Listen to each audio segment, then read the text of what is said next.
How many of you joined the Hallelujah Challenge? Yeah, I know it was wonderful, right? Yesterday was the official concluding part of the challenge. I mean, 20 days of glory. No be smarting, no be moi. Congratulations to all those who joined. Yesterday was also dressed like your miracle, and of course, a lot of people had different attires, prophetically dressing as they would dress when their miracle arrives. And I think that is profound. But there are some things that I know a lot of us missed while the Hallelujah Challenge was going on. And I want to comment on that. Towards the end of each day, you notice that PN was always appreciating a certain category of partners that supported the Hallelujah Challenge in one way or another. And while he was mentioning all these names, there's this one name that stuck to my head, even up till now, when I'm sleeping, when I'm eating, when I'm bathing. I mean, and that is the Simon Cooper partners. I don't know who else that name entered their head.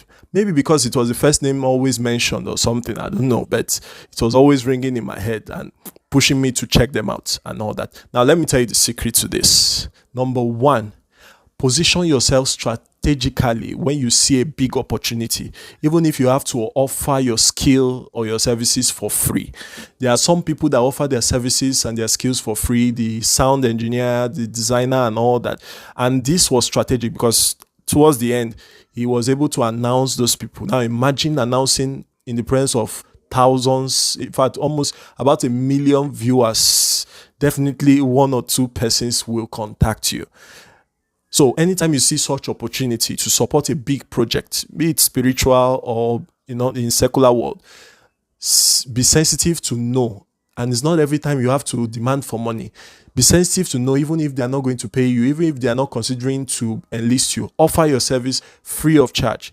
At least let your name be out there, let your product or service be out there. Who knows? At the end of the program, when people begin to see it or interact with your product or service, you may get a very big client from there. Secondly, give your brand a name that will be difficult to shake off the mind of those who hear it. I mean, among those names that were mentioned, there were some names, some brand names that refuse to leave our heads because they are, number one, not as common as others. And secondly, they were easy to pronounce. So give your brand a name that people will be able to remember easily, especially the spelling and the pronunciation. Number three, start that business you are planning to start now so that you will be better positioned when opportunities come. I mean,